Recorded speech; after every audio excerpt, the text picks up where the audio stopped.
Mga kwento ng pag-ibig, kwento ng pag-asa, at mga kwento ng buhay dito sa Barangay Love Stories.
Ihanda po natin ang ating mga sarili ngayong araw na ito sa pakikinig ng kwento ng isa po nating kabarangay na nagpapatago po sa pangalang Jody. Sa kanya pong kwento, matututunan po natin ang pagpapahalaga at pagmamahal sa ating pamilya, maging sa ating sarili, at papaano tayo gagabayan ni Lord sa ating buhay. Sa mga kwento ng pag-ibig, buhay at pag-asa dito sa Barangay Love Stories. Please hear me out, my friend. I've something to say that's from within. It's a last memory. Try to think back, I'll help you see. All of those nights we shared, all of those days you were there. I just wanna love you forevermore, and I wanna hold you just like before. And maybe someday we might just find a way, and we can love forevermore.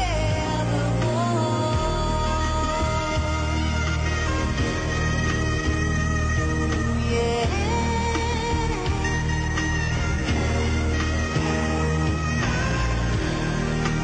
If I could turn back time, I would have never let you go, and you would still be mine. But here I am crying all alone. All of the love we shared, all of the time you were there. I just wanna love you forevermore, and I wanna hold you just like before. And maybe someday we might just find a way,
pag-ibig, kwento ng pag-asa at mga kwento ng buhay dito sa Barangay Love Stories.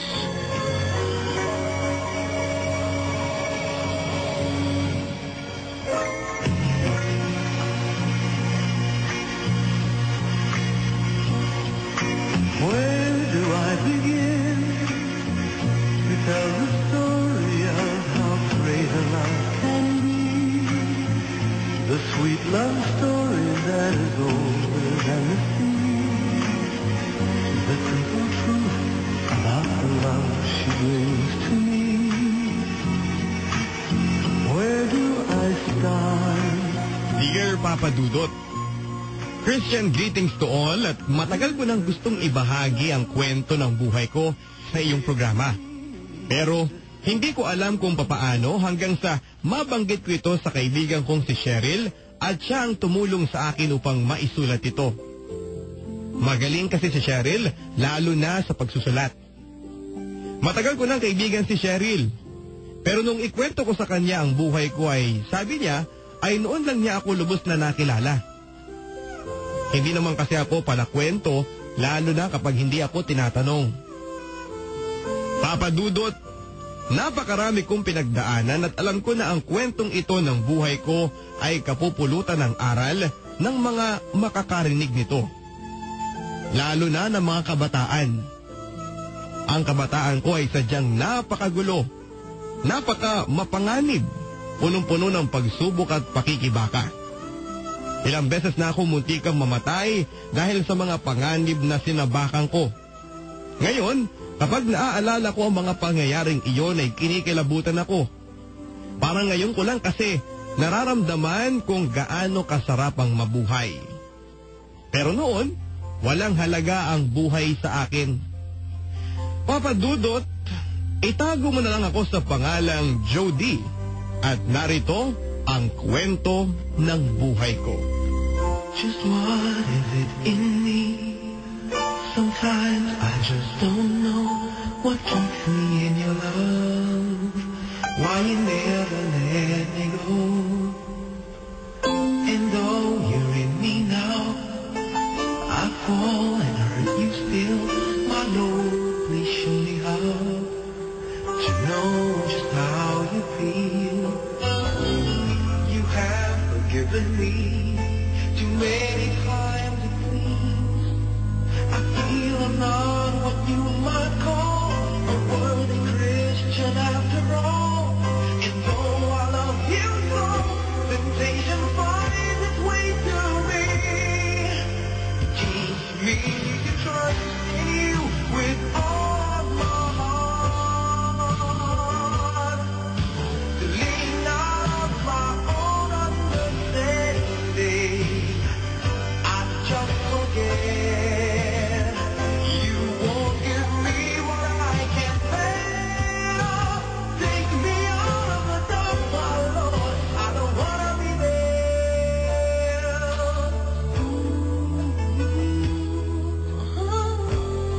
Magugulo at maiingay na musika ang isa sa mga nagpapasigla sa buhay naming magkakabarkada. 7 kaming magkakaibigan. Si Rex, Alvin, Joel, Michael, Louie at Gerard. At ako. Kami ang T7 o Parallel 7. Parallel kasi pantay-pantay ang turingan namin. Walang mataas, walang mababa at hindi gaya ng ibang magkakabarkada na may boss-boss sila at mayroong ding utusan. Magkakaklase kami noong 3rd year. Nasa huling section kami. Dahil kahit na siguro may mga utak din kami ay hindi namin ginagamit sa mga itinuturo ng teachers kundi puro sa kabulastugan. Si Gerard ang pinakamayaman sa amin. Si Alvin ang pinakagwapo pero sa tingin ko marami ang nagsasabi na mas malakas ang apel ko dahil lalaking lalaki akong kumilos at magsalita. Si Alvin kasi sobrang maputi kaya naman kung minsan ay napagkakamalan siyang bading. Dahil doon ay marami na siyang naupakan kapag pinagdududahan ang pagkalalaki niya. Ako naman, katamtaman lang ang kulay ng balat ko. Hindi naman sa pagyayabang Papa Dudut ay may itsura din talaga ako, lalo na noon. Kung i-describe ko, ang sarili ko ay mukhang batang barumbado. Ayon sa mga ex ko, baby face daw ako pero bad boy. Hindi ako tinatabla ng pambobola noon. Pero kapag si Ivy ang nagsasalita, naniniwala ako kasi mahal ko siya. Isa pa ay hindi mahalaga sa akin noon kung guwapo ako o pangit ako. Ang mahalaga sa akin noon ay masaya ako kapag kasama ko ang barkada ko. Sa aming 7, ako ang pinakahuling nagka-girlfriend dahil pakiramdam ko noon ay hindi ko kailangan ng babae. Panggulo lang ang babae sa buhay.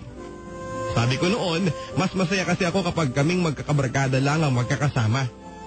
Kaya lang, halos sabay-sabay silang nagka-girlfriend. Si Louie, 3 pa ang naging girlfriend niya noong 4th year kami. Si Joel, demanding ang syota niya, kaya lagi siyang wala sa tropa. Si Michael naman, may sakit sa puso ang syota niya kaya't halos lahat ng sabihin ng syota niya ay sinusunod niya dahil baka raw atakihin sa puso kapag sinuway niya ang gusto ng girlfriend niya. Si Gerard, hindi masyadong nai-in-love. Pag-fling lang ang gusto niya sa babae kaya parang barkada pa rin ang mas mahalaga sa kanya. Unang experience ko nga sa babae, sa isang girlfriend ni Gerard eh. Si Gerard pa ang gumawa ng paraan. Kaya lang, pagkatapos nun ay sa akin na naghabol yung babae.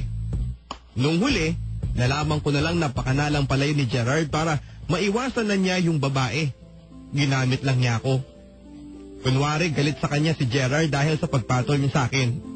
Ako naman syempre, hindi ko naman mahal yung babae kaya sinabi ko na yun lang naman ang habol ko sa kanya. Nagalit siya sa akin at mula noon ay umiwas na siya kay Gerard. Nung nangyari yun, nagpainom si Gerard sa apartment niya. Doon din ang hangout at hideout namin. Mayaman kasi si Gerard kaya nakakaupa siya ng apartment na hindi alam ng magulang niya. Nakakanakaw din ng pera si Gerard sa parents niya na hindi nila nalalaman.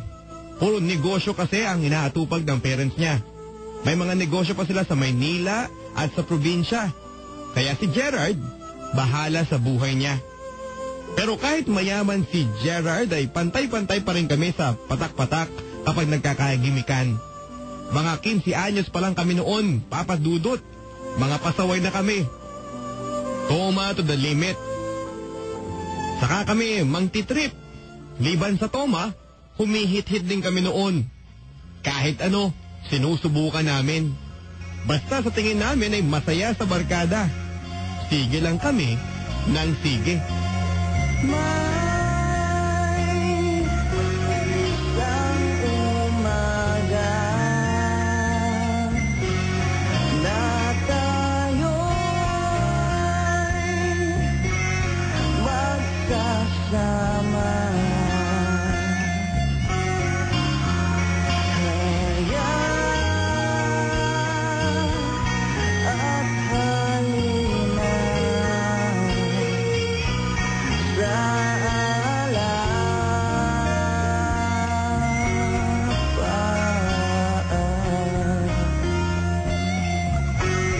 O ano sarap.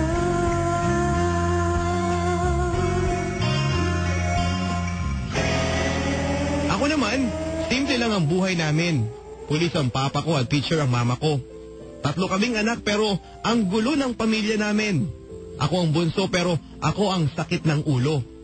Parang impyerno kasi sa bahay kapag nag-aaway ang mga magulang ko. Si papa, babaero. Si mama naman bungangera. Bata pa ako, gano'n na sila.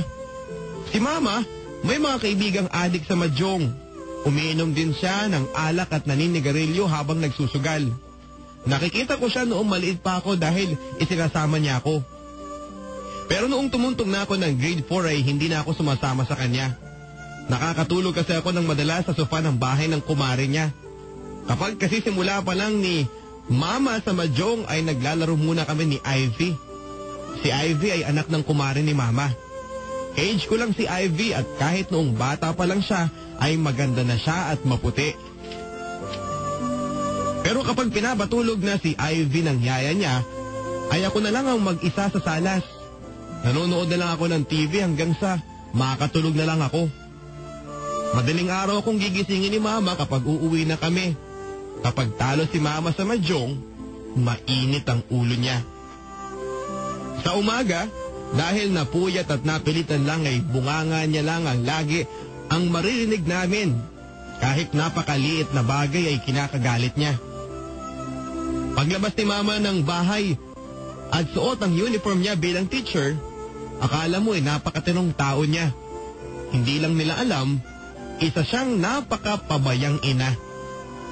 Si Papa naman, uuwi lang kung kailan niya gusto. Third year na ako noong makita ko siyang lumabas mula sa isang apartment.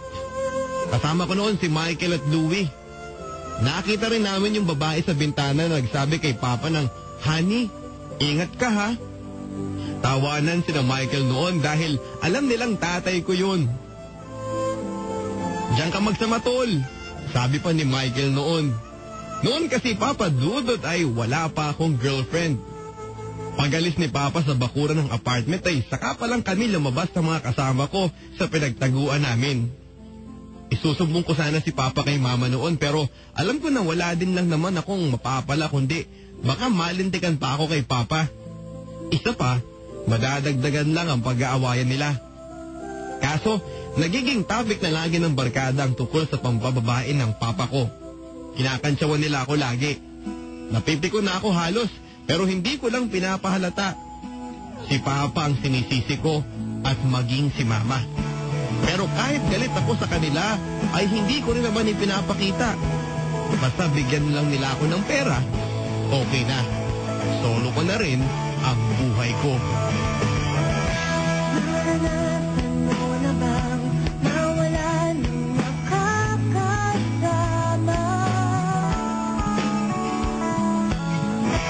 Pagna ng daan, di alam ang pupuntahan. Huwag mag-alala, Hindi kita pababayaan sa iyong gabi. ako ay iyong mahahawakan.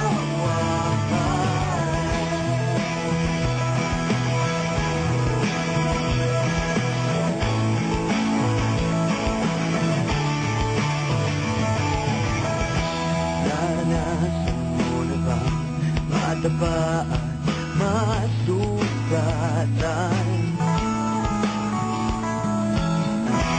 Hawakan mo ako, hindi iiwan. Huwag mag-alala, hindi kita pababayaan sa iyong tabi.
kanya-kanya ng syota ang barkada ko ay parang naiinis na rin ako sa kanila. Parang hindi na rin kasi nila ako napapansin. At saka parang tanga ako lagi dahil nagkwekwentuhan sila tungkol sa mga babae nila at ako ay nakikinig lang. Dahil doon, Papa Dudut, ay sinubukan ko ring manligaw. Si Annette, kaklase ko at isa sa mga pinakamatalino sa klase, ang diniskartehan ko. Sa una pa lang ay supalpal na ako. Cute ka pero wala akong balak na pumatol sa mga patapo na kagaya mo. Sabi niya sa akin, saka ako iniwan. Noong magkwento ako sa barkada ko ay pinagtawanan nila ako. Si Louie ang nagsabi na hindi raw ako dapat basta-basta na mag-give up sa babae. Sagain ko raw at kulitin si Annette. Ganun daw ang mga babae kung minsan ay dinadaan sa pangungulit. Medyo nainsulto nga ako sa pinakita sa akin ni Annette, kaya parang na-challenge din ako. Mula noon ay lagi ko na siyang tinitignan at nilalapitan hanggang sa hindi ko na malayang in love na ako sa kanya. Sineryoso ko ang panliligaw sa kanya at pinagtatabuyan niya ako at hindi naman ako umaalis. Isang araw na nakainom kaming pumasok sa eskwela ay kinulit ko si Annette. Sumagad noon ang inis niya sa akin at may nasabi pa ako na hindi niya nagustuhan. Sinampal niya ako. Napahiya ako dahil may nakakita. Ang ginawa ko naman ay bigla ko siyang hinalikan sa mga labi niya. Mahigpit ang pagkakahawa ko sa likod ng ulo niya, kaya kahit magpumigla siya ng sobra ay matagal ko pa rin siyang nahalikan.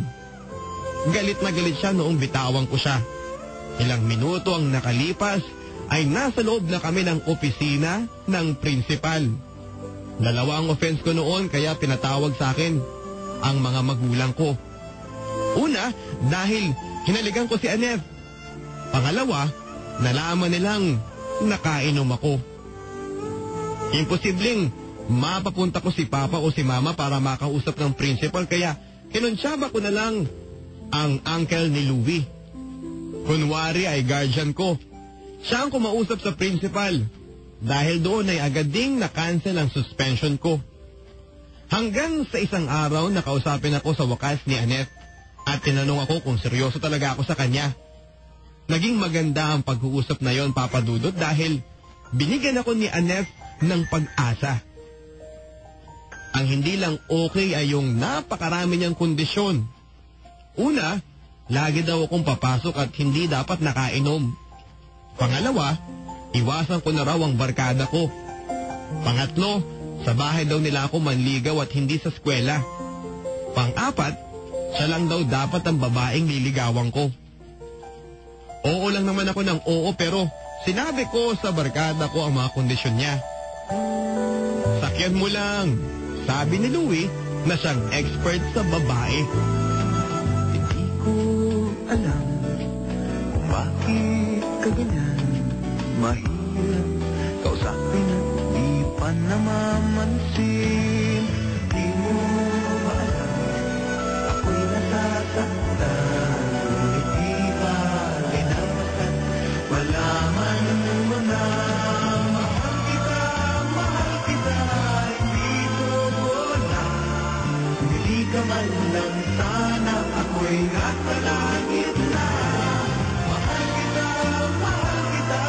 hindi ko lang. Sumagot ka naman, wag lang. Ewan.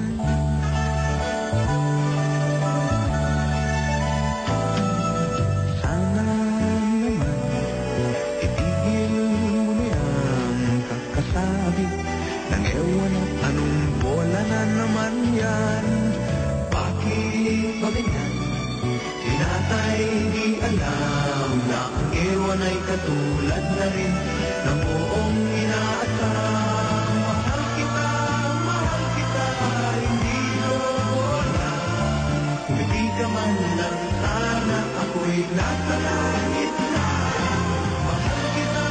Mahal kita, hindi ko lang.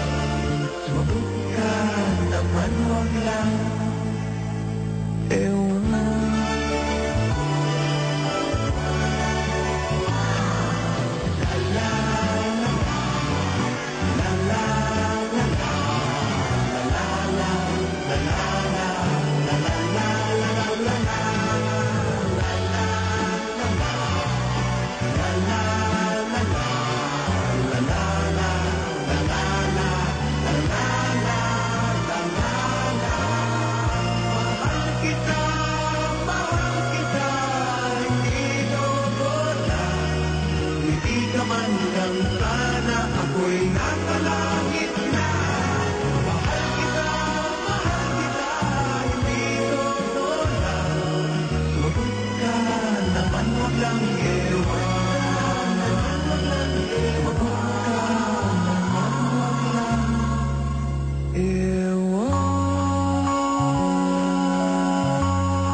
Barangay L 97.1. Tugtugtugad na.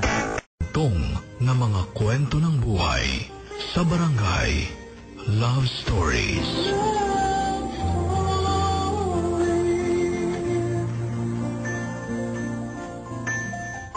Sinunod ko ang mga kondisyon ni Annette hanggang sa naging okay na kami sa wakas. Kahit na hindi pa niya ako sinasagot ay sweet na rin kami dahil gusto niyang sabay kaming nag-snack lagi. Minsan ay may dala siyang camera, tapos ay pinicturean niya ako. Pagkatapos ng 1 week ay may isinama siya sa bahay nila. Ipinakita niya sa akin ng charcoal painting ng mukha ko. Bakit mo ginawa yan?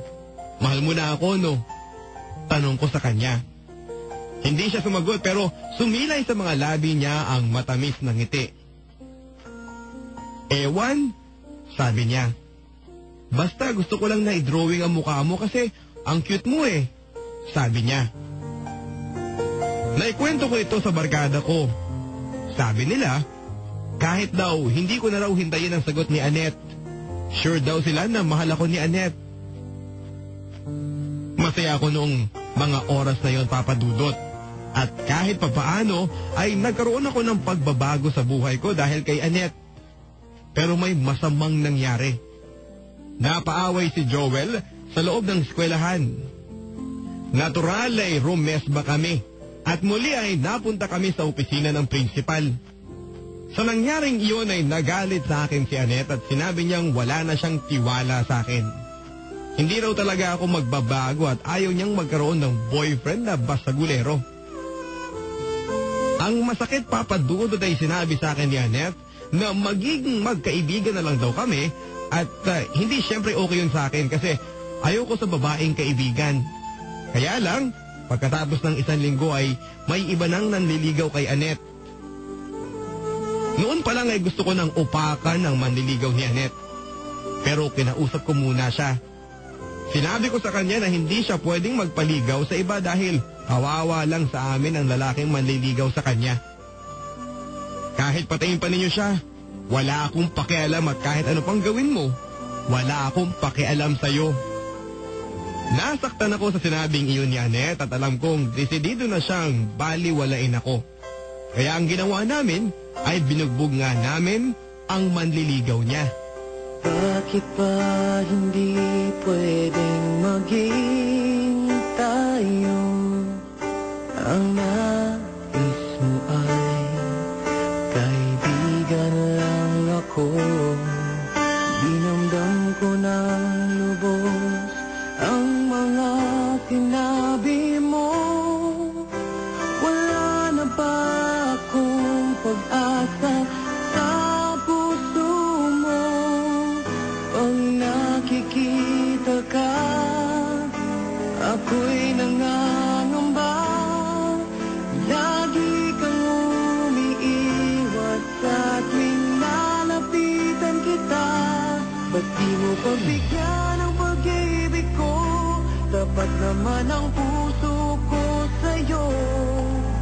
Bigyan sana ako kahit konting pagkakataon. Ba't di mo pagbigyan ang pag-ibig ko? Lahat ay gagawin para sa'yo. Nakikiusap sa konting pagkakataon. Mahalin mo.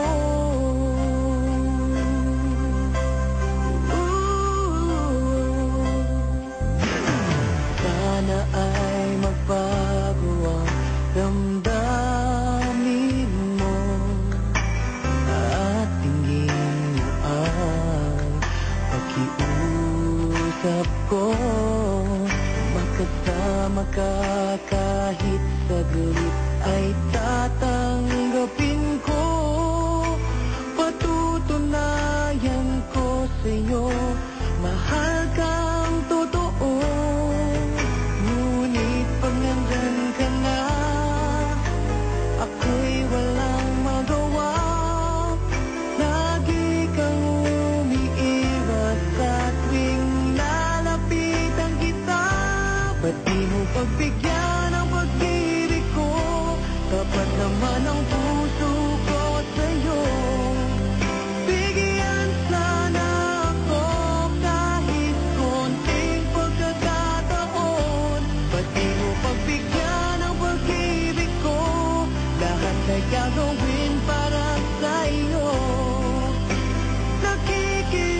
pag-ibig, kwento ng pag-asa at mga kwento ng buhay dito sa Barangay Love Stories.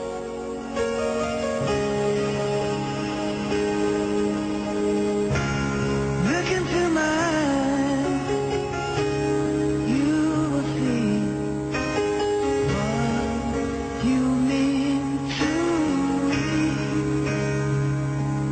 Such a heart, such a soul. When me that you first no more. Don't tell me not worth trying for. You can't tell me not worth dying for. You know it's true. Everything I do it for you.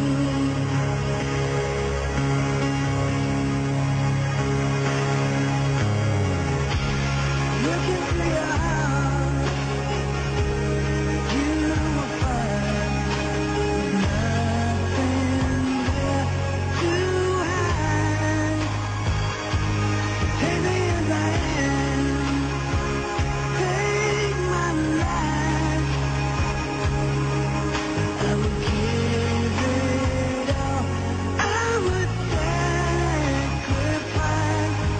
Don't tell me not worth fighting for.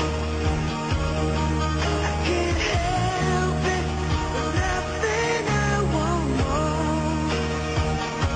You know it's true. Everything I do it for you.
Dahil sa ginawa namin sa sutor ni Annette ay lalo siyang nagalit sa akin.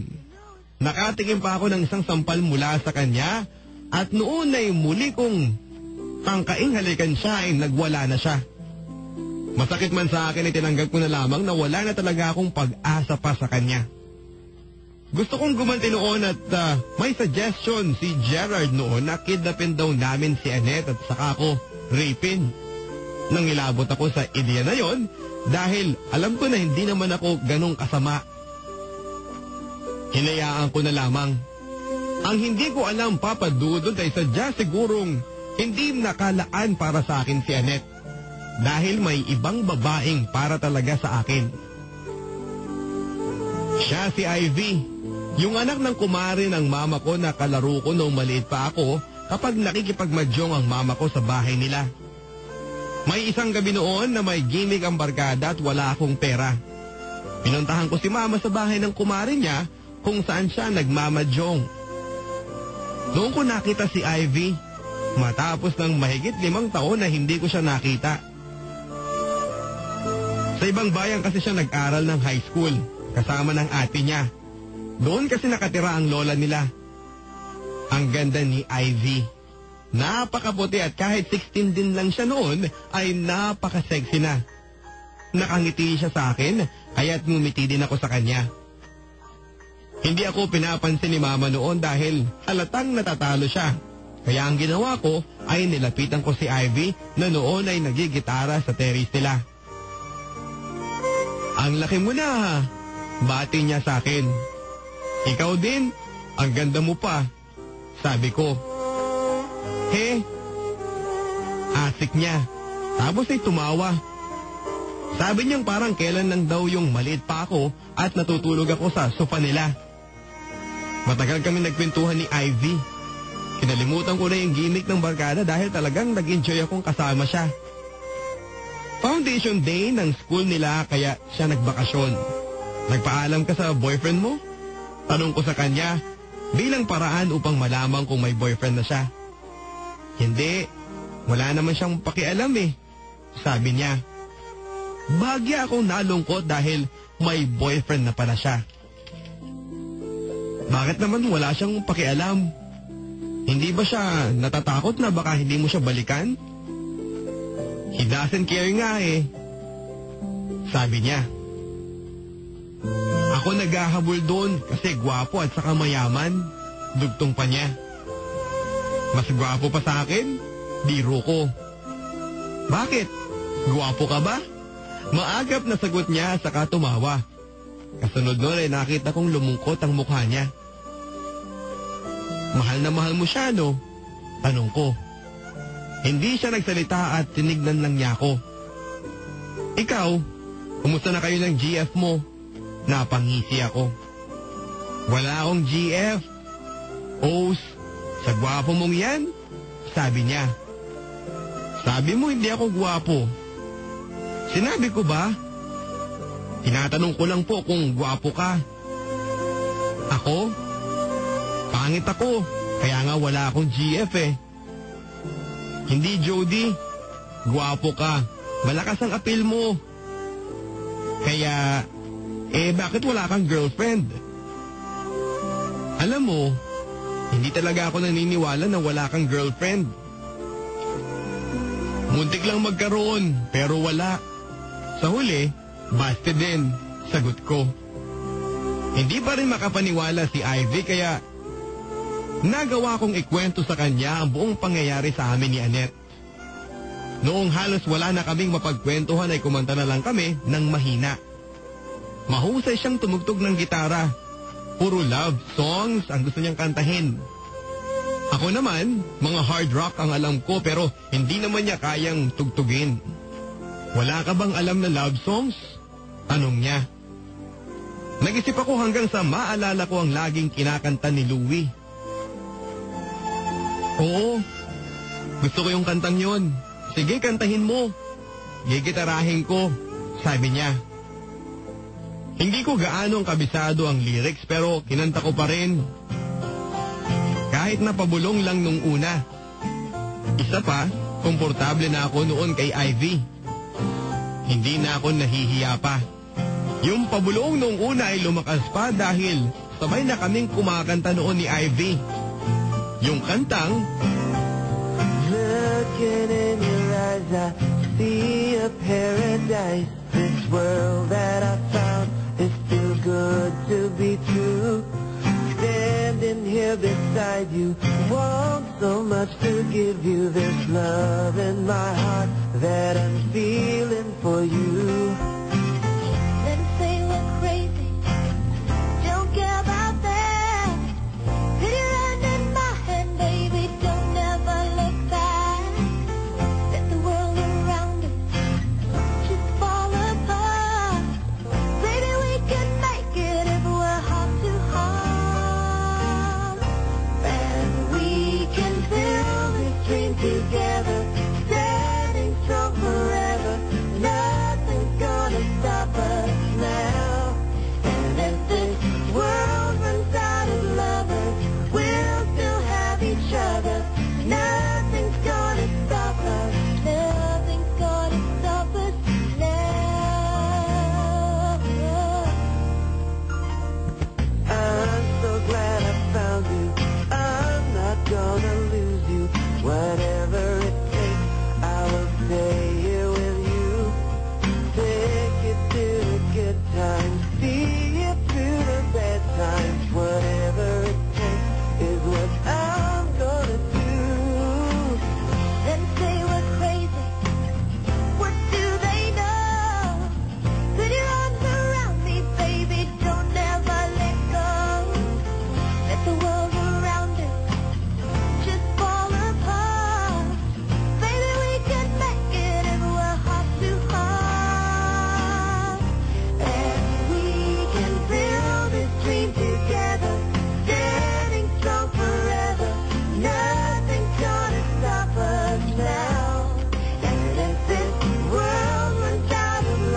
night was a good start for me and Ivy Papadudot. May natitira pang 3 gabi si Ivy sa amin noon kaya sinulit ko yung bago siya muling umakyat sa Baguio. Noong huling gabi, nakapagparamdam ako sa kanya. Nanliligaw ka ba? Tanong niya noon. Tinignan ko siya sa mata niya at sabay ngumiti ako. May boyfriend ako, di ba? Sabi niya. Hindi ka naman niya mahal ka mo. Ako, mahal kita. Sabi ko. Nye ang narinig ko sa kanya. Pagkatapos nun ay may tawag siya sa telepono. Matagal siyang nakipag-usap at noong bumalik siya ay nagpaalam ng matutulog. Sigurado na ako Papadudot na in love na ako kay Ivy noong oras na iyon. Pero nakakalungkot na isiping magkakalayo din lang kami habang hindi ko pa natitiya kung ano ang score ko sa kanya. Pero pwede ko naman siyang tawagan doon. Nakalimutan ko lang na kunin sa kanya noon ang phone number niya. Pero kinuha ko yon sa katulong nila noong minsan kunwaring pinuntahan ko si Mama habang nagmamadyong.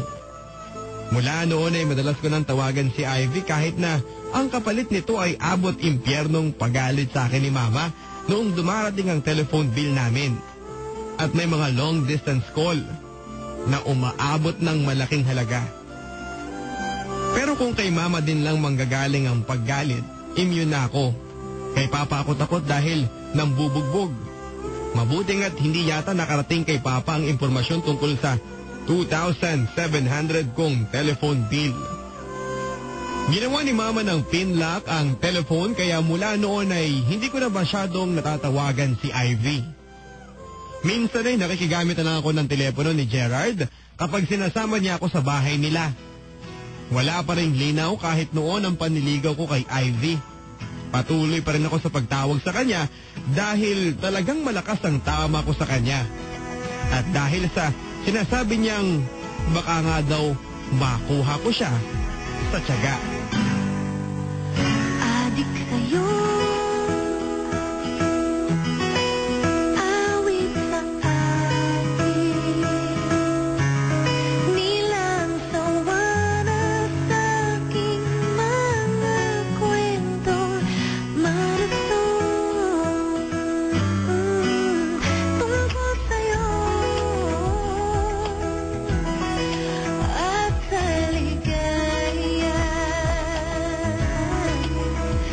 Iyong hatid sa aking buhay, tuluyang bida sa isipan ko ikaw. Sa umaga at sa gabi, sa bawat minutong lumilipas, hinahanap-hanap kita. Hinahanap-hanap kita.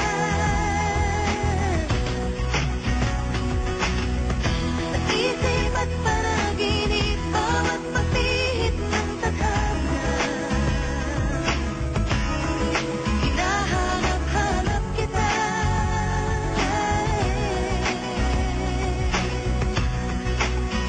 Sabik sa'yo,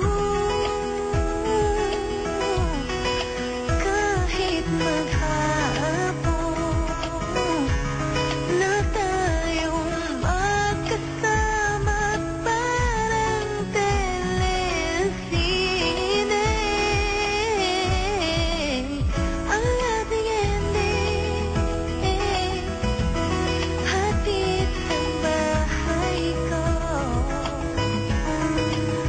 Sabay kagnay, sabay may kiss, sabay bye-bye.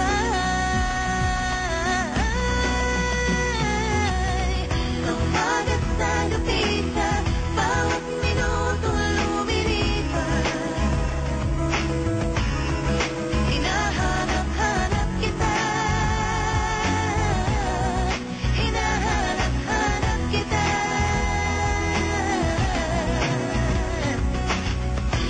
Isip at panaginip, bawat pagpihit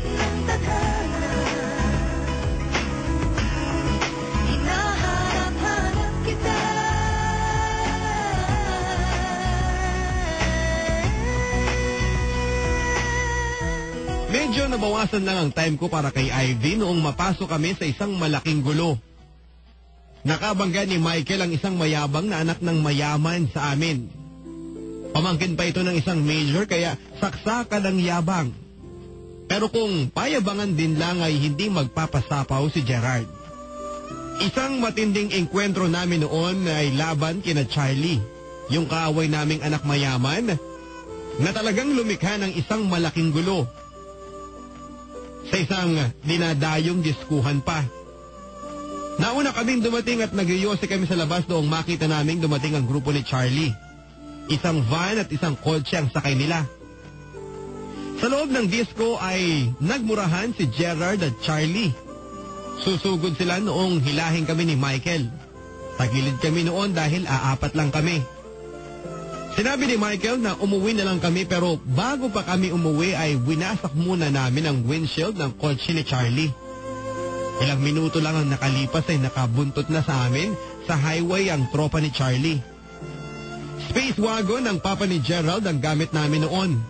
Pero may diferensya ang makina. Naabutan kami at wala kaming nagawa kundi pumara noong mag-overtake ang van ng tropa ni Charlie.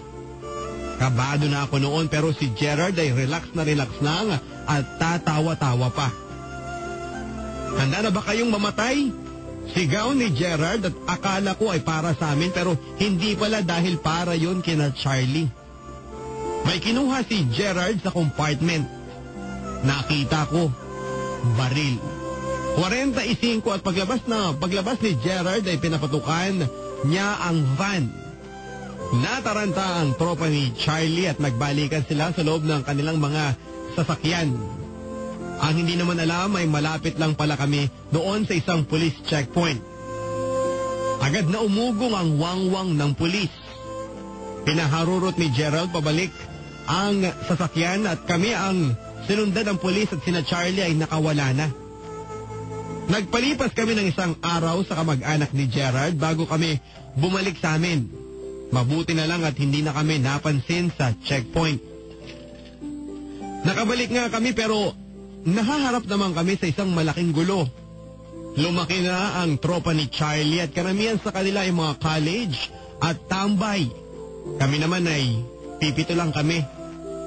Si Gerard ay hindi nag-aalala. Puruhan lang kaagad natin ang hari nila. Titigil yung mga yan, sabi niya. Handa kasing pumatay si Gerard at wala siyang pakialam kung sino ang kanyang papatahin.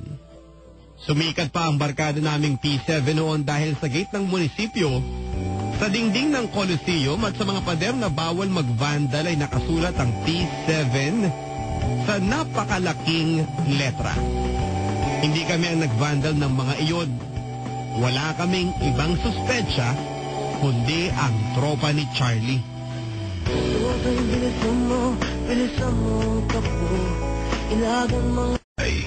Love Stories.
Pag-uwi ko sa bahay ay wanted din pala ako sa papa ko dahil pinablatter kami ni Charlie dahil sa pagwasak namin sa salamin ng kotse niya at pagpapapatok ni Gerald. Superior kasi ni Papa ang uncle ni Charlie na isang major. Si Kuya ang nagsabi sa akin na hinahanap ako ni Papa at mukhang makakatikim daw ulit ako ng bugbog. Nung araw na yon ay wala akong pera pero ayoko magstay sa bahay kaya naligo lang ako tapos ay aalis din sana ako. Pero paglabas ko sa banyo ay biglang may sumunggab sa akin. Si Papa at bago pa ako makatakbo ay sinampal kaagad niya ako at napakalakas na nakakahilo. Sinundan pa niya ng isang suntok sa sikmura ko sabay sabing, "Magtino ka kung ayaw mong lumpuhin kita." Sinabi niya sa akin na kailangan kong dalhin sa presinto ang mga kasama ko para makapagbayad daw kami ng atraso namin. Opo lang ako ng opo pero syempre hindi ko gagawin yon. Nakipagkita ako kina Gerard noong araw na yon pero sinabi ko lang sa kanila ang sinabi ng papa ko. Nek-nek nila, reaksyon ni Gerard. "Doon ka muna sa apartment, huwag ka munang umuwi," sabi ni Gerard sa akin. Kinagabihan ay nasa isang restaurant kami. Ako ang nasa may bintana noon kaya't ako ang nakakita sa pagdating ng tropa ni Charlie at winasak din ang windshield ng kotse ni Gerard. Mabilis kaming bumaba doon at nagrambulan. 7 kami noon ngunit 5 lamang ang dumating na kasamahan ni Charlie. Nasaksak ko ang isa sa mga kalaban namin. Pagkatapos ay iniwan namin sila. First time kong makasaksak noon, Papa Dudut. Kaya takot na takot din ako. Sa apartment ay parang ginaw na ginawa ko na hindi ko mawari. Nag-aalala sina Michael sa akin noon. Tapos, umalis sina Gerard. Pagbalik nila ay may dala silang shabu. "Pampakalma pare," sabi sa akin ni Gerard. Bumata kami noon at tama ang sinabi niya. Pampakalma nga. First time ko rin noon pero hindi ako tumanggi. Alam kong masama yun, pero meron pa bang mas masama kesa sa makasaksakan ng tao? Buong magdamag ay nasa apartment lang kami. Nagsasounds ng malakas at magulo. Parang walang problema. Parang hindi namin alam na napakasikip ng mundo para sa amin. When you're down in trouble and you need a helping hand and nothing is going right. Close your eyes and think of me, and soon I will be there to brighten up even your darkest night. You just call out my name, and you know wherever I am, I'll come running to see you again. Oh, winter, spring, summer, or fall, all you gotta do is call, and I'll be there. Yes, I will. You've got a friend. Noong bumaba na ang tama ng droga, kinaumagahan ay kung ano-ano ang nakikita ko. Itong mga daliri ko, tingin ko ay parang mga kulo-kulubot. Yung mga mukha ng mga kasama ko ay parang mga mukha ng zombie sa paningin ko. Sinabi ko kina Gerard ang mga nakikita ko. "Sundutin natin," sabi ni Gerard. Umalis sila at pagbalik nila ay may dala ulit sila. Pero may bagong balita si Gerard. Mainit na raw kami kaya kailangan naming lumayo muna.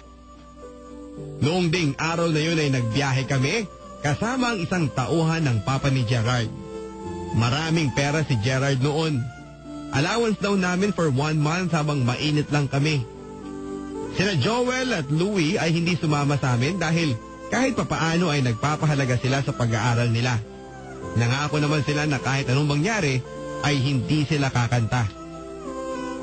Yung pagtakas namin yon ay naging pabor para magkita ulit kami ni Ivy. Malapit lang kasi doon ang tahanan ni Ivy, kaya't madalas kaming nagkikita. First time na ma-meet ni Gerard si Ivy, pero bumilib siya sa kagandahan ni Ivy. Swerte mo pare, pag nakuha mo yan, sabi pa niya noon.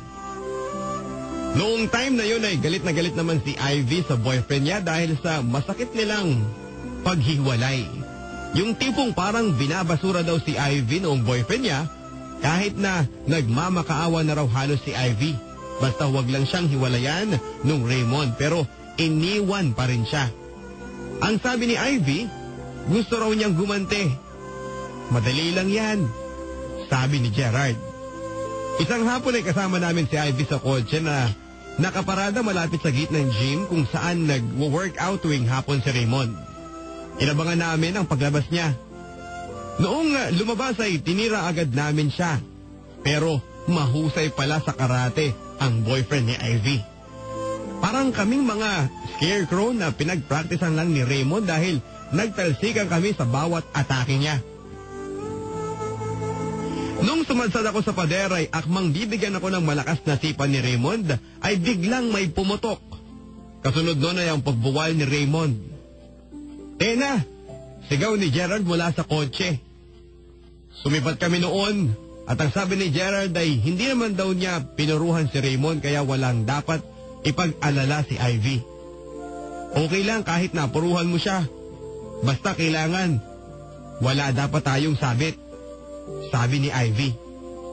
Doon ay kasama namin si Ivy na tumakas. Natulog siya ng 2 gabi sa rest house ni na Gerard at kaming dalawa ay magkatabi. Sinagot na rin ako ni Ivy noon. Pero noong huling gabi naming magkatabi at syempre gusto kong umiskor ay kinontra niya ako. Yun daw kasi ang dahilan kung bakit siya binasura ni Raymond. Dahil ayaw niyang ibigay yon. Parang easy girl ako, Jody, pero hindi ako ganun. Gusto ko pa rin maging malinis para sa lalaking pakakasalan ko someday. Kaya kung pakiramdam mo, ikaw ang lalaking yun, maghintay ka ng tamang panahon, sabi niya.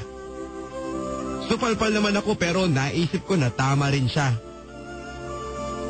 Ikaw, sa tingin mo kaya, ako ang lalaking yun? Balik na tanong ko sa kanya. Hindi ko masasabi pero nasa'yo yan.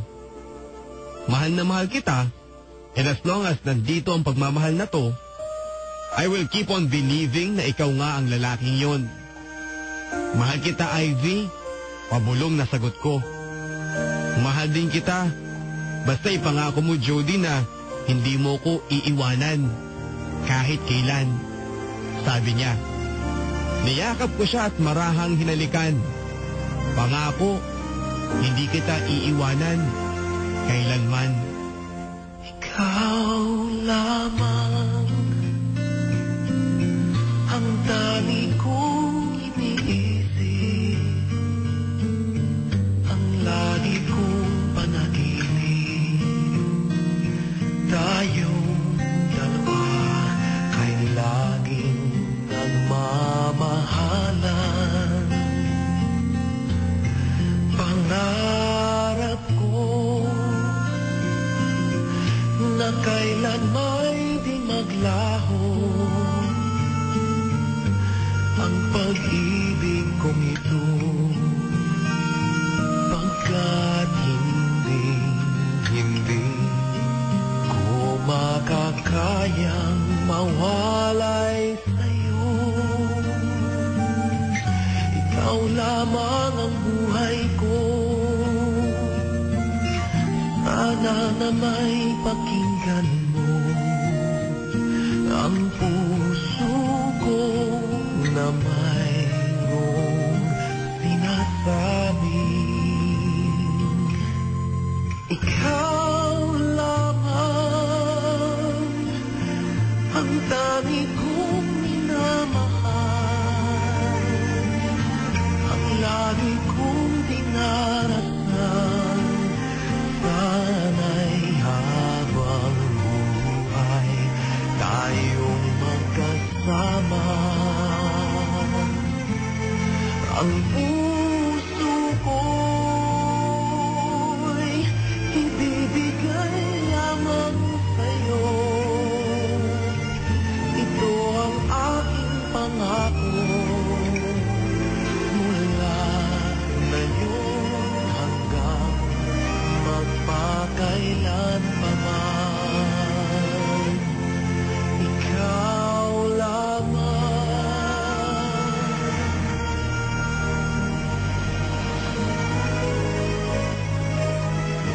Ikaw lamang ang buhay ko.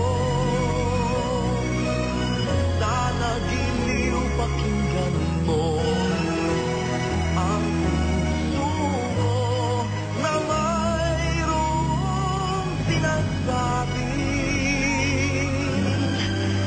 Ikaw lamang. Pagkatapos nun, Papa Dudut, ay nagkwentuhan na lang kami ni Ivy.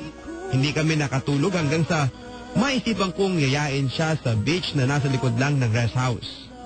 Naligo kaming noong malaman namin na mainit pala ang tubig kapag gabi. Napakasaya namin nung gabing yon, lalo pat maliwanag naman ang buwan. Naghahabulan kami at kapag naaabutan ko siya, ay ibinubuwal ko siya sa buhanginan. Doon ay naghalikan naman kami. Hanggang sa sobrang nang nag-init ang aming damdamin. Kapwa na kami natangay at noong hindi na rin nakapagpigil si Ivy ay nagpaubaya na siya. Matapos niyang sabihin, Jody, mangako ka, hindi mo ko iiwanan.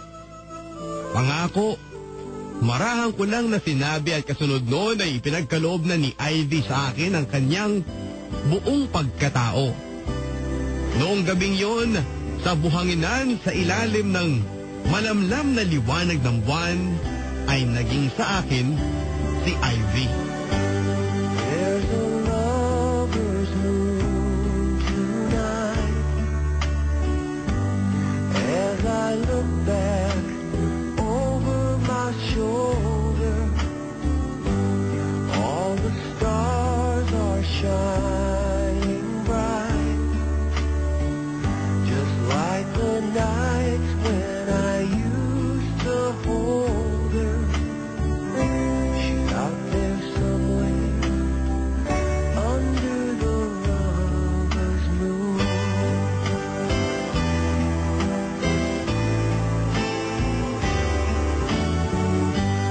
Lover's moon, won't you shine on me?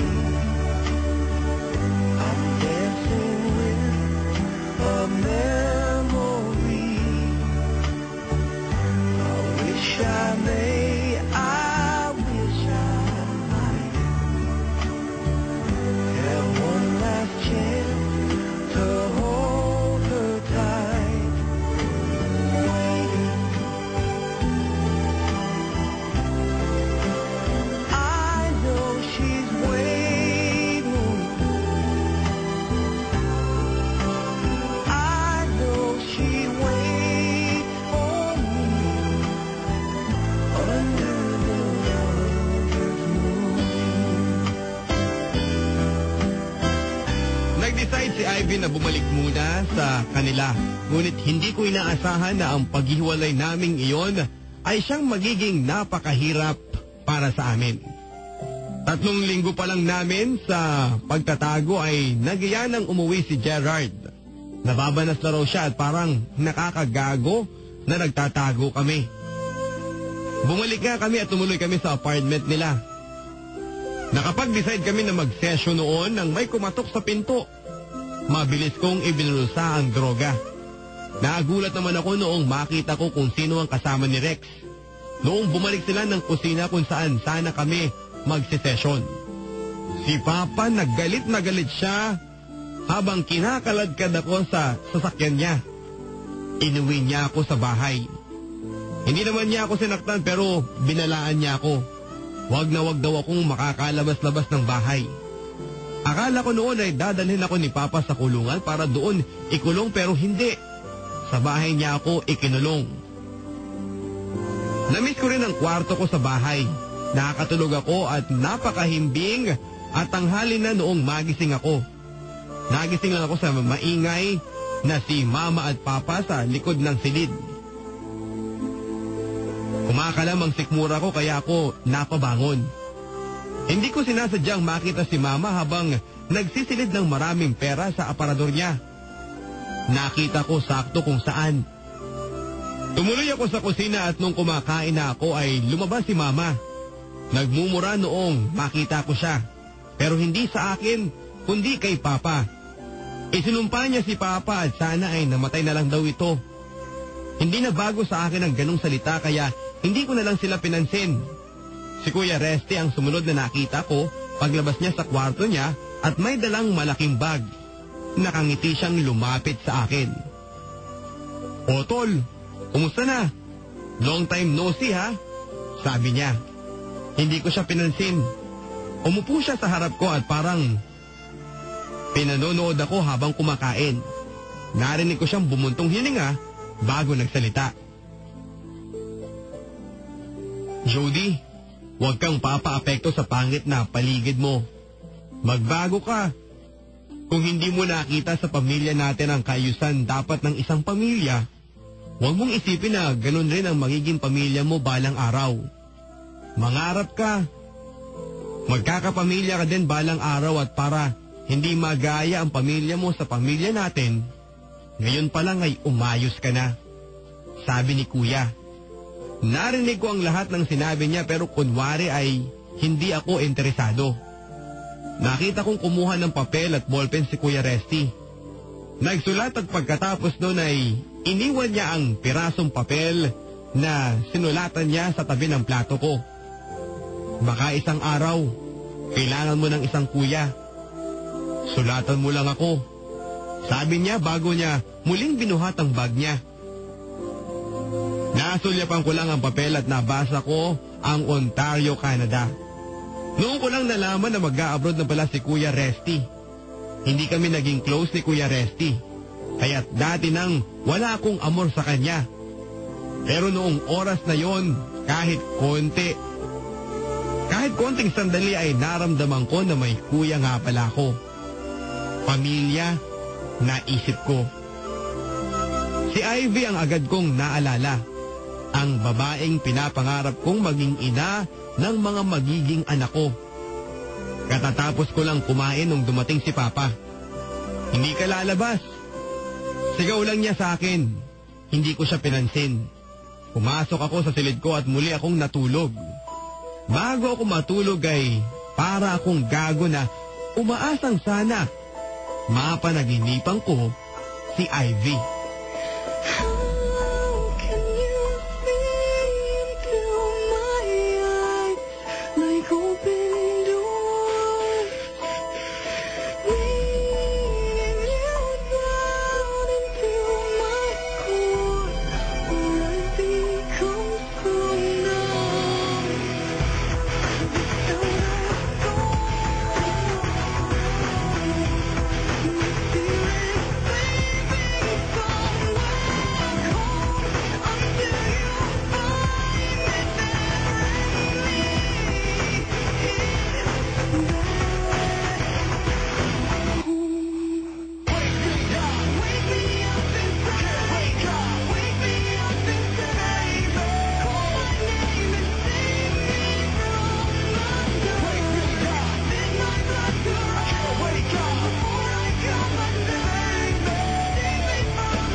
Pagkagising ko ay lampas alauna na.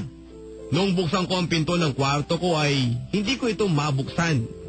Nagsisigaw ako pero walang nakakarinig sa akin. Palibhasa, nasa dulo ng subdivision ng bahay namin at ang likod namin ay bukid na. Puro bakanting lote at nasa kabilang side ng bahay ay ang pinakamalapit naming kapitbahay. Mag-asawa lang na kapwa ng tatrabaho. Kaya nga noong wasakin ko ang pinto ng silid ko ay wala man lang nakarinig. Asar ako noong maisip ko na si Papa ang nagpadlock ng pinto ko. Nagngingit-ngit ako sa kanya at dahil doon ay nakabuo ako ng pasya. Binuksan ko ang pinto ng kwarto ni Mama. Kinailangan ko ring wasakin ang pinto at kumuha ako ng martilyo upang masira nga ang pinto nila. Noong mabuksan ko yun ay sinira ko din ang lock ng aparador niya. Noon ay nakita ko ang maraming pera. Hindi ko na binilang basta kinuha ko na lang ang lahat. Bumalik ako sa kwarto ko at nagsilid ng ilang damit sa backpack ko. Kasama doon ang pera ni Mama. Muli kong isinuot ang pantalon ni Gerard na suot ko noong gabing kunin ako ni Papa sa apartment. Naalala ko na doon ko ibinulsa ang titirahin sana naming shabu. Handa na akong umalis noong matuklasan ko na nakapadlock din ang mga pinto sa salas at sa kusina. Doon ako nabanas dahil nara ang mga pintuang iyon. Nawasa ko nga ang mga pinto sa loob ng kwarto pero mahirap na wasakin ang main door namin. Nabwisit ako. Noon ay naalala ko ang droga sa bulsa ko.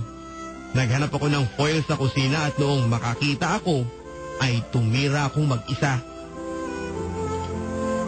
Sandali lang ay tinamaan kagad ako at dahil ang kakapal ng usok na nilulun ko, napada ko ang paningin ko sa nakakwadrong litrato ni na Mama at Papa sa dingding. Iba ang paningin ko, para silang mga demonyo. Kahit saan ako tumingin ay parang may demonyong humahalakhak. Nagpunta ako sa kusina para maghilamos at uminom. Sa ibabaw ng ref ay nakita ko ang yosi ni Papa. Kumuha ako pero nasa kwarto ko ang lighter. Naisipan ko na sakalang ko na lang isindi ang yosi. Pero hindi ko naman mapasindi dahil sira ang automatic ignition niya. Naamoy ko na umaalingasaw ang gas mula sa kalan pero walang apoy. Hinayaan ko lang.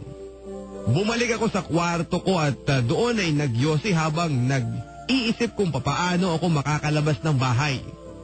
Pagkaubos ko ng isang stick ay lumabas ako ng salas. Malakas na noon ang amoy ng gasol. Parang may nagbulong sa akin na sindihan ko ang lighter. Ganun nga ang ginawa ko at sa isang iglap ay nagliyab ang bahay. Tumakbo ako sa silid ko at mabilis kong sinara ang pinto. Alerto ang isip ko sa pag-iisip ng paraan upang makalabas. Nasulyapan ko ang aparador ko. Ubos lakas kong ibinuwal yon sa tapat ng bintana. Nawasak nito ang mga salamin ng jalousie window at nagibarin niya ang mga rehas.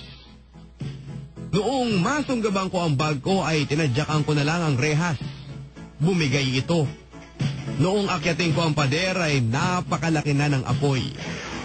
Hindi ko na pinansin ang mga putik sa bukid na dinaanan ko. Ang mahalaga ay makatakas ako. I want to break free. I want to break free. I want to break free from your life. You're so satisfied. I don't need you. I've got to break free. God knows I want to break free. I've fallen in love.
but life still goes on.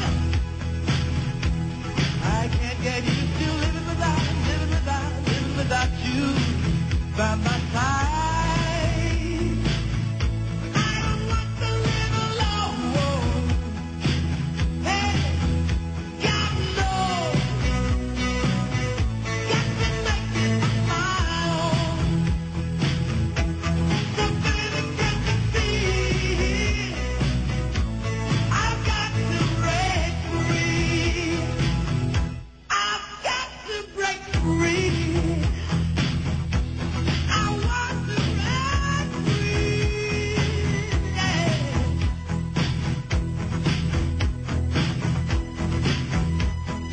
I want to break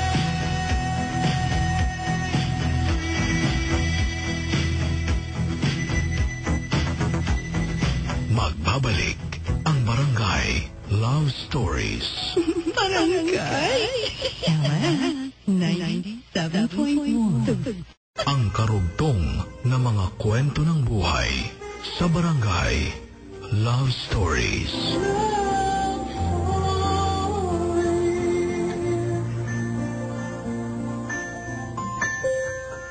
Iniisip kong pumunta sa apartment ni Gerard pero nagdalawang isip ako. Alam na kasi ni Papa na doon ako hahanapin. Nagugas na lang ako ng putikang kumpaa at noong may dumaang bus ay pinara ko. Ang sama ng tingin ko sa mga pasahero sa loob. Lahat sila ay mukhang alien sa paningin ko pero may matinong parte ng utak ko noon na nagsasabing hindi ko dapat ipahalata. Hindi rin nawawala sa imahinasyon ko ang nasusunog naming bahay at ang mga jablong natutupok ng apoy doon. Nakababa na ako ng bus nang hindi ko halos namamalayan. Pero pakiramdam ko noon ay napakalapit ko lang sa lugar namin. Kaya muli akong naghanap ng terminal ng bus papunta ng Ilocos. Muli akong sumakay. Mga tapik sa balikat ko ang gumising sa akin ng sobra kong ikinagulat.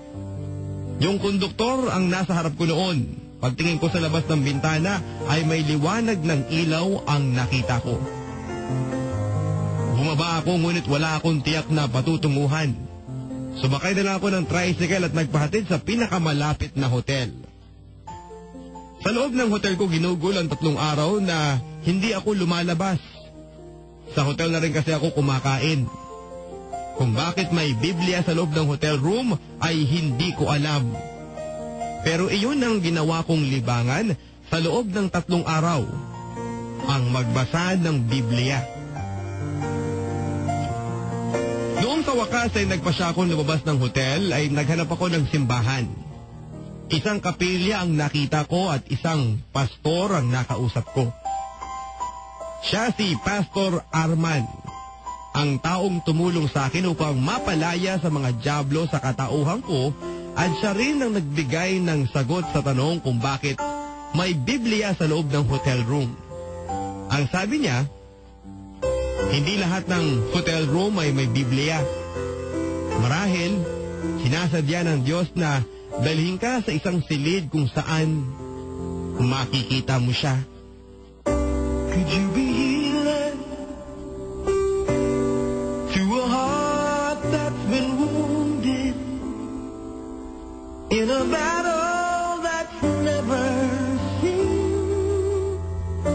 Could you be teaching to a mind of confusion? Tell me what does this all mean? Are you deliverer? Lord in prison, feeling in chains. Can you set my spirit free? And just one more question. Allow me this question. Could you be Messiah to me? Could you be Messiah to me?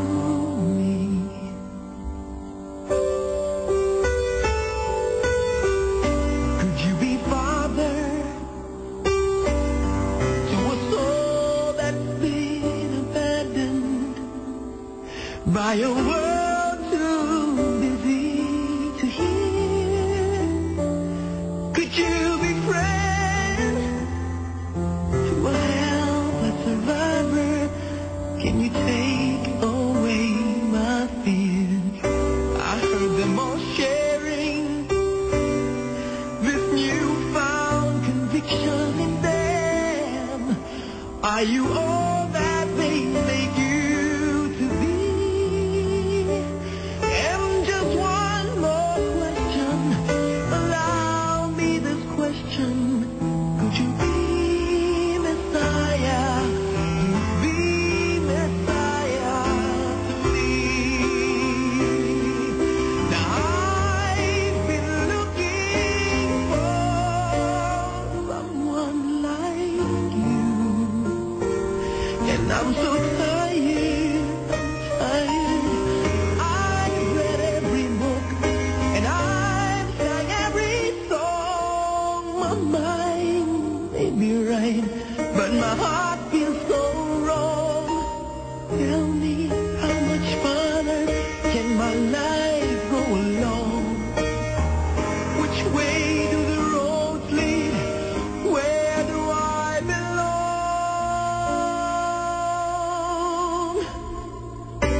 Are you forgiver of our most unknown secret? Provider of all that I need? Could you be brother? The one who knows better.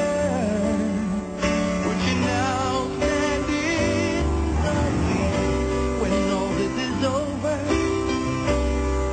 All the thunder and lightning in the daylight, just what will I see?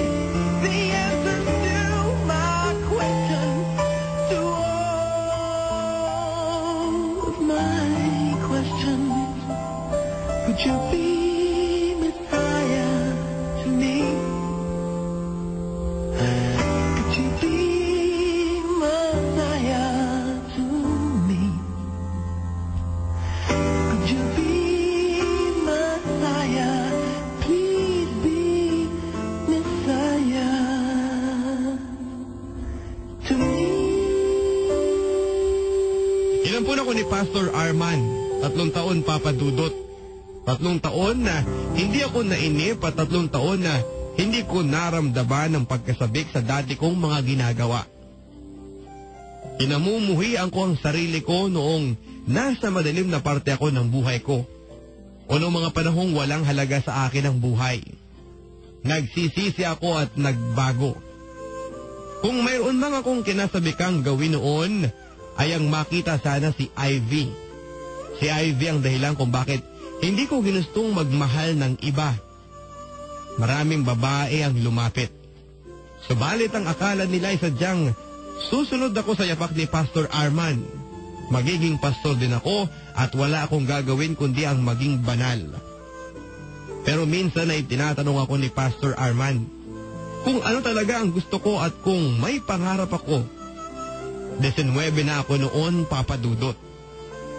Sinabi ko sa kanya na gusto ko ang puntahan si Ivy.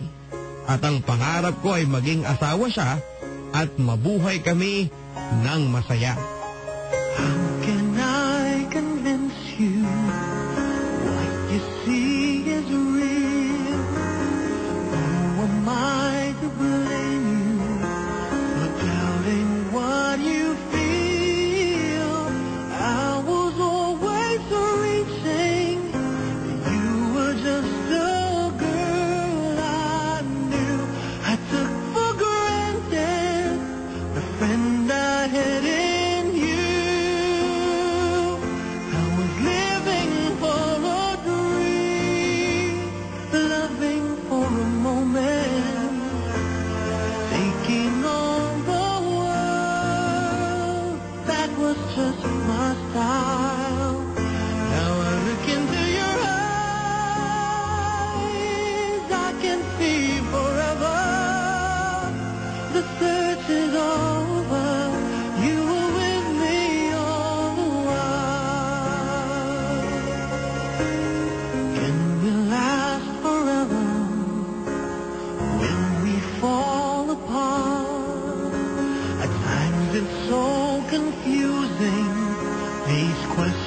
victims of a heart. You followed me through changes, and patiently you waited. I came to my senses through the miracle of faith. I was living for a dream, loving for a moment, taking all the world. That was just my style. Now I look into your eyes, I can see forever. The search is over. You were with me all the while. Now the miles stretch out behind me, love that I have lost. Broken hearts lie victims of the game. Then good luck came and it finally struck like lightning from the blue. Every highway leading me back to you. Now will I stop hold you? Now all is said and done. The search has come full circle. Our destinies are one.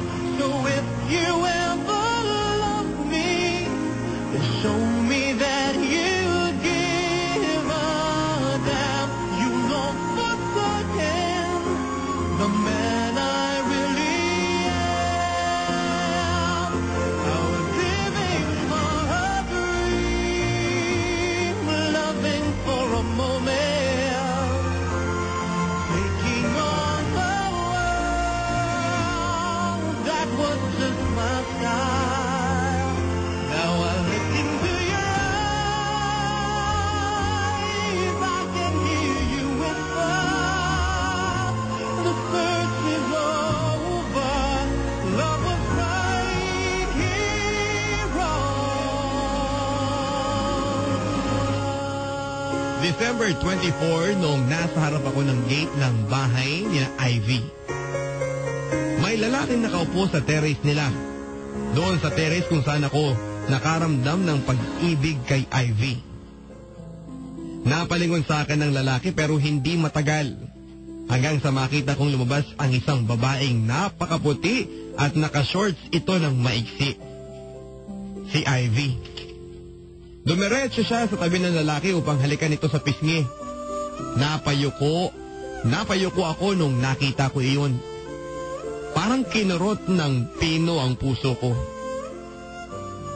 Noong muli akong tumingin sa kinaroroonan nila ay nakita kong papalapit na sa akin si Ivy at sa kanyang mukha ay nakita ko ang pagtataka. O kalituhan kaya o pagpupumilit na ako ay makilala. Ano yun? Tanong niya noong malapit na siya sa akin. Napakaganda ni Ivy. Miss na miss ko na siya. Gusto ko siyang yakapin at haggan noong mga sandaling iyon pero alam ko na hindi ko na siya pagmamay-ari. Mister, ano yun? Tanong ulit niya. Umiling lang ako at saka ako lumakad palayo. Narinig ko pa rin ang ingay ng bakal ng gate at hindi ko man nakita ay alam kong binuksan yun ni Ivy. Hindi na ako lumingon pa at nakaramdam ako ng pagsisisi. Sabi ko, sana hindi ko na lang siya binalikan. Jody, napatigil ako sa paghakbang noong marinig ko ang boses ni Ivy sa likod ko. Jody, ulit niya. Noon ay pumihit ako upang harapin siya. Isang di pa na lang ang pagitan namin. Nakatitig siya sa akin na parang hindi makapaniwala. Ako nga, Ivy, marahang kong sagot. Umiiling siya. Kasunod noon ang pagbalong ng mga luha niya. Buhay ka, sabi niya. Lumapit ako sa kanya upang pahirin ang mga palad ko ang mga pisngi ng hilam ng luha. Pagkatapos nun ay bigla siyang yumakap habang patuloy sa pag-iyak. Oo, buhay ako. Nabuhay ako dahil gusto kong tuparin ang pangako ko sa'yo. Say goodbye when I can barely say goodnight. If I can hardly take my eyes from yours, how far can I go? Walk away. The thought had never crossed my mind. I couldn't turn my back on spring or fall. Your smile leaves the glow when I say your name. I mean forever. I trust tomorrow as much as today. I am not afraid to say I love you, and I promise you I'll never say goodbye. We're dancers on a crowded floor, while other dancers live from song to song. Our music goes on and on. And if I never leave your arms, I really would have traveled everywhere, for my world is there.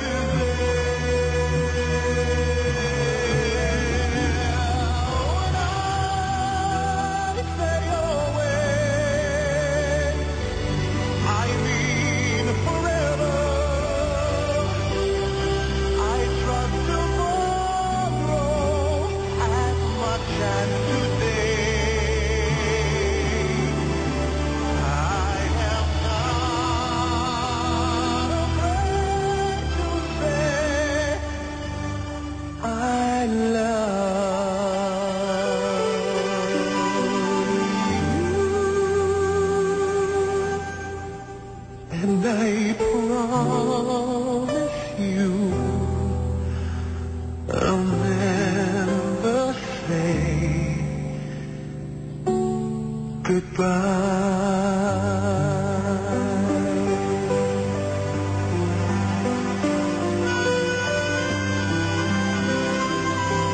How could I ever say goodbye?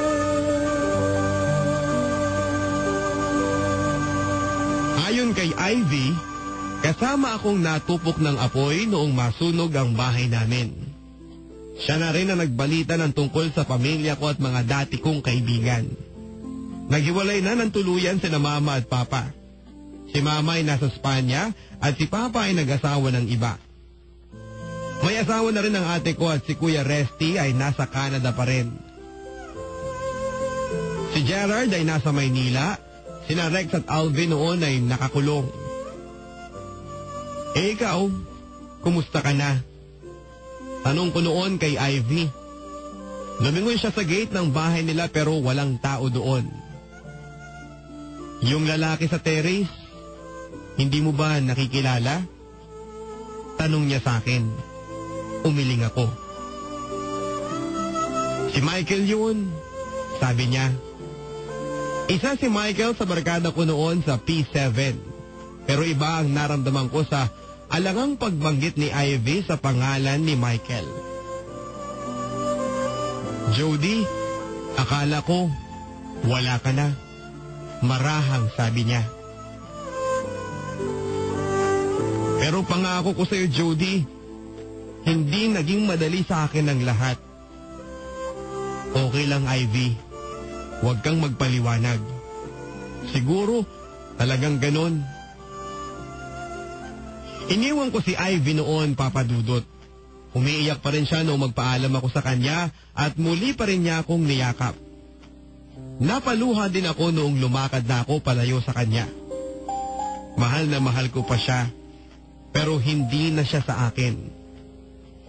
May sinabi pa si Ivy noong medyo malayo na ako pero hindi ko naintindihan. O pinili ko na lang na huwag intindihin.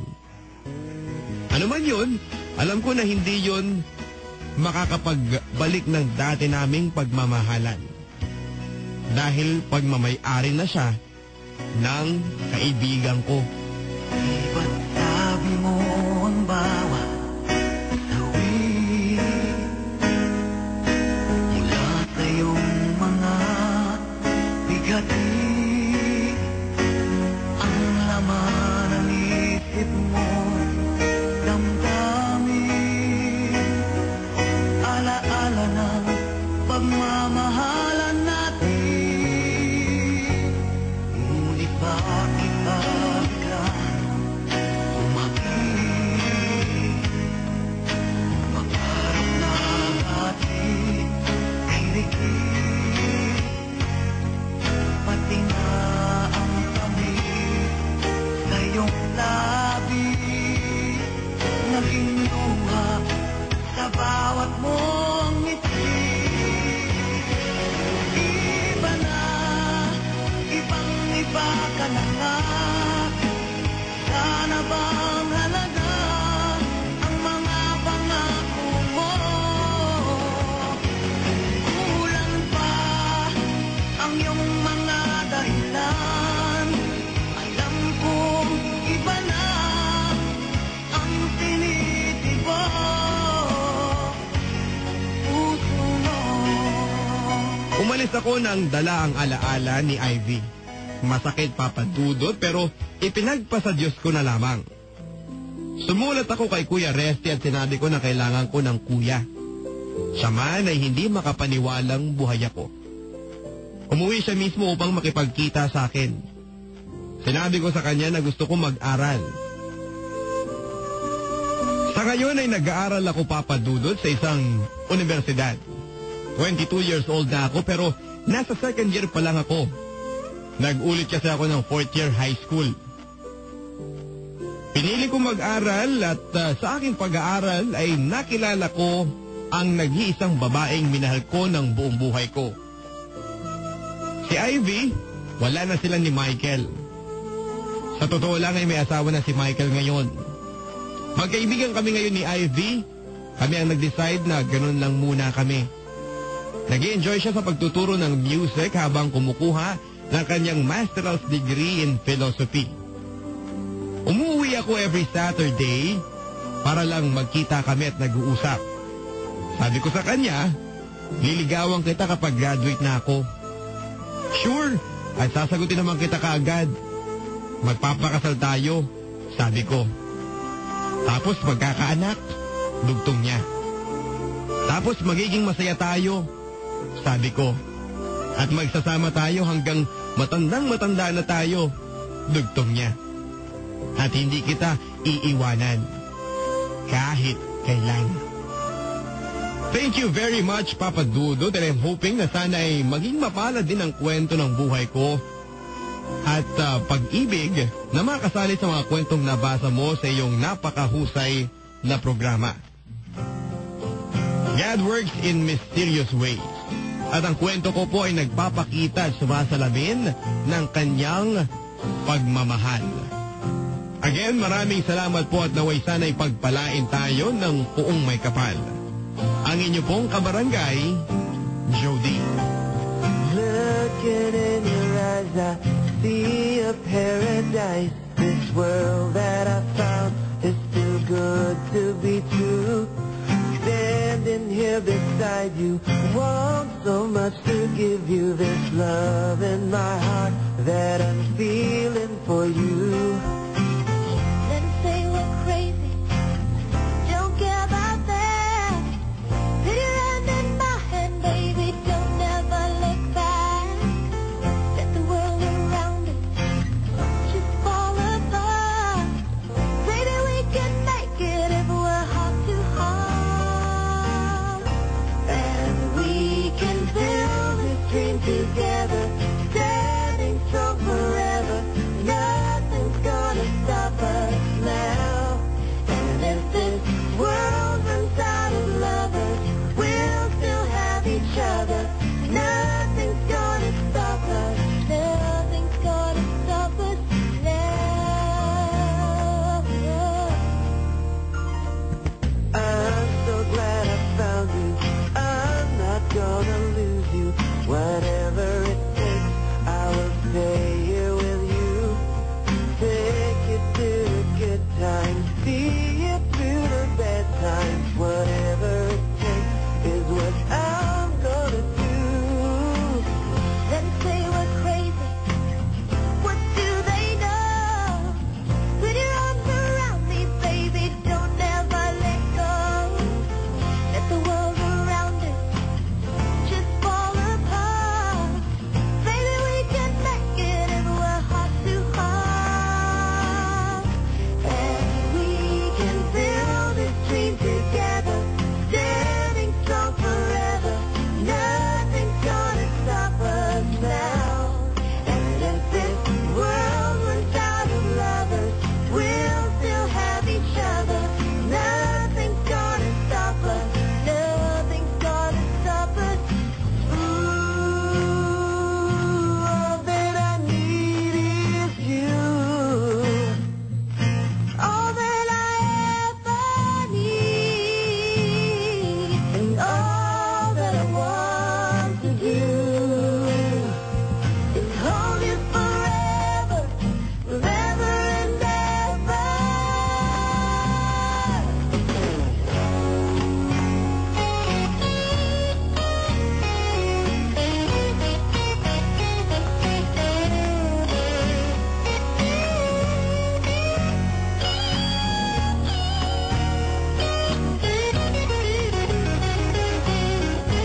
And we can build this dream together, standing strong forever. Nothing's gonna stop us now. And if this world runs out of lovers, we'll still have each other.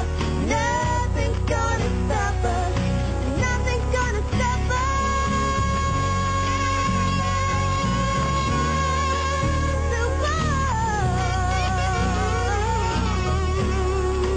Nothing's gonna stop us.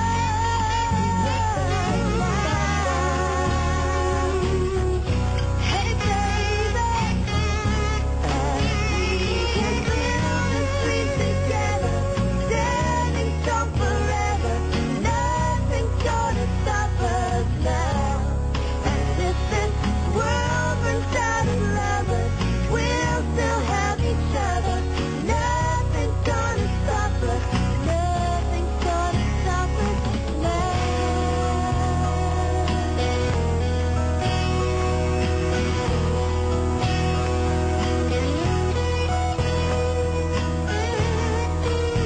Maraming salamat sa ating kabarangay na si Jody sa kanyang pagbabahagi ng kanyang kwento sa ating programa. Naway sana'y malaki po ang inyong natutunan sa ating kwento ngayong araw na ito. Hayaan po nating yakapin tayo ni Kristo. Papasukin natin siya sa ating buhay. Hanggang sa muli mga kabarangay, ako po si Papa Dudot na nag-invite sa inyong lahat na mag-text. Papa Dudot, space on, ang inyong pong mensahe tungkol po sa kwentong inyong napakinggan at ipadala sa 4627. Hanggang sa muli po sa mga kwento ng pag-ibig, buhay at pag-asa. Dito sa Barangay Love Stories.